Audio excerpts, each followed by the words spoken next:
Party అధిష్టానం వాస్తవంగా తెలంగాణ రాష్ట్రమే కానీ ముఖ్యంగా జగిత్యాల నియోజకవర్గానికి సంబంధించి జరుగుతున్న పరిణామాల దృష్ట్యా ఏదైతుందో ఇలా మా తెలంగాణ కాంగ్రెస్ పార్టీ ఇన్ఛార్జ్ దీపాదాస్ మున్షి గారు అంటే వాస్తవాలను incharge general secretary KC Venugopal గారికి నివేదించే విధంగా రావాలని కోరటం, మిత్రుడు శ్రీధర్ బాబు గారు, గౌరవ మంత్రి వర్యులు, అట్లాగే అడ్లూరి లక్ష్మణ్ కుమార్ గారు, మా జిల్లా కాంగ్రెస్ అధ్యక్షులు తొమ్మిది శాసనసభ్యులు ఈరోజు వేణుగోపాల్ గారికి కలవడం జరిగింది.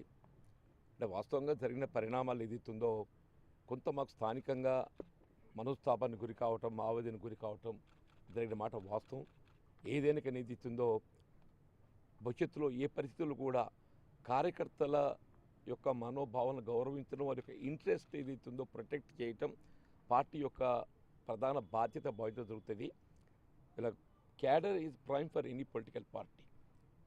వీళ్ళు ఇంతకాలం ఏదైతుందో పార్టీ నిలబెట్టినటువంటి ఒక కార్యకర్తల యొక్క మనోభావాలని కానీ వారి యొక్క ఆవేదన కానీ తప్పకుండా పరిగణలోకి తీసుకుంటాం. భవిష్యత్తులో వీళ్ళ జగిత్యాల నియోజకవర్గమే కానీ ఇక్కడే కానీ వీళ్ళ పార్టీకి అండగా నిలిచినటువంటి వారిని తప్పకుండా కాన్ఫిడెన్స్లోకి తీసుకొని వారి ఆలోచనకు అనుగుణంగానే ముందు కూడా జరుగుతుందని చెప్పిన వారు పేర్కొనడము. సరే ఏదైనా కానీ వాళ్ళు ఏదైతుందో జరిగినటువంటి ఒక ఈ భేటీ సరే వాళ్ళ రాబోయేటువంటి ఒక కాలం లోపల ముఖ్యంగా వీళ్ళ రాష్ట్రంలో ఉన్న పరిస్థితులలో వీళ్ళ జాతీయ స్థాయిలో కూడా చెప్పంటున్నాం. ఇట్లా దేశంలో నెలకొన్నటువంటి ఒక పరిస్థితులలో ఇక్కడ ఇండియా కూటమి ఇలా రాహుల్ గాంధీ గారి యొక్క నేతృత్వంలో మరి మన ఎన్నికల్లో అధికారానికి రావడం జరుగుతుందని చెప్పని భావించినాం, ఆశించినాం. కానీ ఇవాళ మతతత్వ శక్తులు ఏ విధంగా సమాజాన్ని చీల్చేయాలనే ఒక ప్రయత్నం చేయడం జరుగుతుందో ఆ ప్రయత్నంలో భాగంగా కొంత వెనుకబడ్డప్పటికి కూడా కాంగ్రెస్ పార్టీ మెరుగైనటువంటి ఫలితాలు పొందటం, ఇలా రాహుల్ గాంధీ గారు ఏదైతుందో ప్రతిపక్ష నాయకుడిగా ఇవాళ బాధ్యత చేపట్టడం హర్షించదగ్గ విషయంగా మేము భావిస్తామని చెప్పంటున్నాను. రాబోయే కాలంలో తప్పకుండా జాతీయ స్థాయిలో ఇలా కాంగ్రెస్ పార్టీ రాహుల్ గాంధీ గారి యొక్క నేతృత్వంలో ఆధ్వర్యంలో ప్రభుత్వాన్ని ఏర్పాటు చేయటమే కానీ ఈ జాతి ఐక్యత నిలబెట్టడము, సమగ్రత సమైక్యత నిలబెట్టడానికి పనిచేయడం జరుగుతుంది. అందరినీ కలుపుకొని తీసుకుపోవడంలో భాగంగా కాంగ్రెస్ పార్టీ పటిష్టతని ప్రధానం చెప్పంటున్నాను. అందులో తెలంగాణ రాష్ట్రం కూడా ఒక భాగమని చెప్పంటున్నాను. తెలంగాణ రాష్ట్రంలో నెలకొన్నటువంటి పరిస్థితులలో అక్కడ ఏర్పడ్డ ప్రభుత్వం రేవంత్ రెడ్డి గారు ముఖ్యమంత్రి కానివ్వండి, వారి మంత్రివర్గ సహచరులే కానివ్వండి, మేము ఎన్నికలు చేసిన వాగ్దానాలనే కాకుండా ఎన్నికలు చేసిన వాగ్దానాలకు తోడు ఇతరత్ర కూడా చెప్పంటున్నాం. ప్రజాహిత కార్యక్రమాలు అమలు చేయడమే ప్రధాన బాధ్యత లక్ష్యంగా ఎంచుకొని చెప్పంటున్నాం. అసలు ఎవరు కూడా ఊహించి ఉండరు తెలంగాణలో కాంగ్రెస్ ప్రభుత్వం అధికారం రావడంతో ఏదైతుందో ఇన్ని కార్యక్రమాలు మరి అమలు చేయడం జరుగుతుందని చెప్పి భావించి ఉండరు. అక్కడ ఉండేట ఆర్థిక పరిస్థితులు ఇబ్బందుల వల్ల ఏదైతుందో వీళ్ళు ఈ కార్యక్రమాలను అమలు చేయడం కొంత ఇవి ఇబ్బందికరంగా మారి వీళ్ళ పార్టీకి కొంత అదవుతుందని చెప్పని అనుకున్నారు.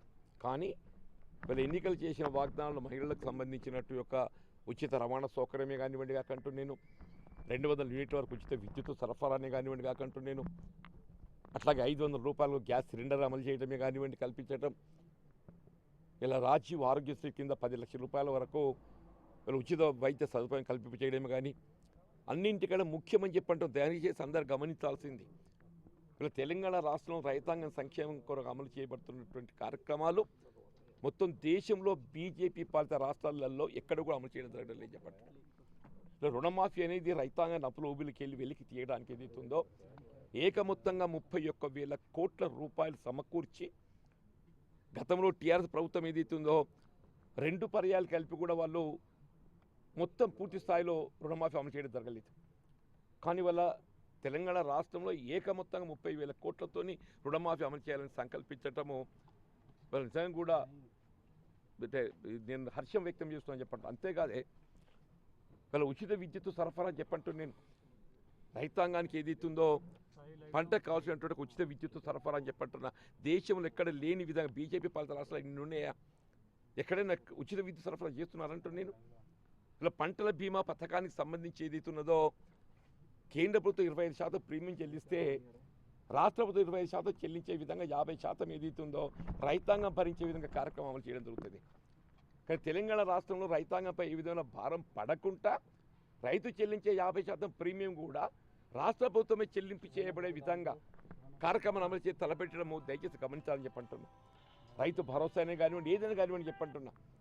ఇవన్నీ జరుగుతున్న పరిస్థితులలో కొంత ప్రభుత్వాన్ని ఆటంకపరచాలని ప్రతిపక్షాలు భావిస్తున్న తరుణం లోపల ప్రభుత్వాన్ని నిలబెట్టుకోవడం మరి తప్పనిసరి పరిస్థితుల్లో కొన్ని నిర్ణయాలు జరుగుతుంటుంటాయి.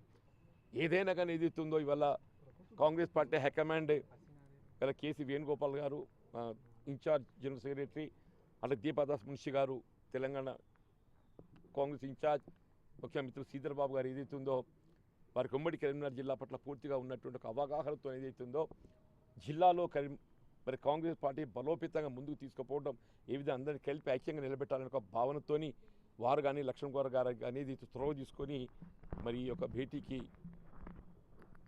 చేయటం నేను హృదయపూర్వకంగా అందరికీ నేను ధన్యవాదాలు చెప్తున్నా. వాట్ ఎవర్ ఇట్ ఈజ్, అందరికీ కావాల్సింది ఒకటే, పార్టీ ఐక్యత, కార్యకర్తల యొక్క ఆత్మగౌరవం ప్రధానం, వారి యొక్క మనస్తాపం ఏదైతే వారికి కావాల్సినటువంటి ఒక ప్రాధాన్యత, అలా పార్టీ బలోపేతం ఇంతవరకు అందించినటువంటి ఒక కృషికి ప్రాధాన్యత కల్పింప చేయడం ఏదైతుందో తప్పకుండా పరిగణలోకి ఉంటుంది. ఏ పరిస్థితుల్లో కూడా క్యాడర్ కార్యకర్తలే ప్రధానం అనే ఒక భావన మరి వేణుగోపాల్ గారి నోటి వెంట రావటం కొంత మేము తృప్తి చెందామని చెప్పని భావిస్తున్నాం. సంజయ్ గారితో కలిసి పనిచేస్తున్నారు. Let us see. Party is सबसे बड़ा